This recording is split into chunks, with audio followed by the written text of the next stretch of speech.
Қайырлы күн, менің каналыма қош келдіңіздер. Сіздермен бүгін өте дәмді және де қытырлап тұратын қиярды тұздау рецептімен бөлісетін боламын. Қиярды тұздардың алдында 4-5 сағатқа суға салып қойдым.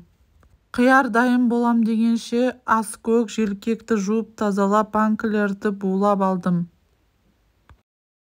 Дайын болған банкілерге 2 сарымсақ, ас көк, желкек, қара бұрыш, қияр салып, осының үстіне қайнап тұрған ыстық суды құйып 10-15 минутқа қойып қоямыз. 10-15 минут өтті. Жаңа құйған суымызды төгіп тастаймыз. Ол бізге қажет емес. Тағы да қайнап тұрған су құйып, бетін жауып қойып қоямыз.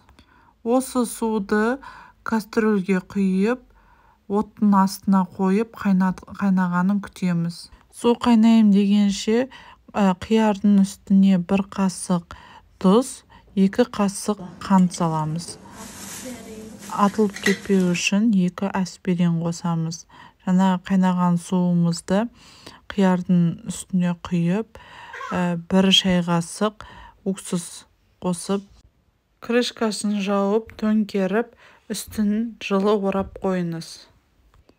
Менің рецептім бойынша жасап көріңіз, өте дәмді болып шығады.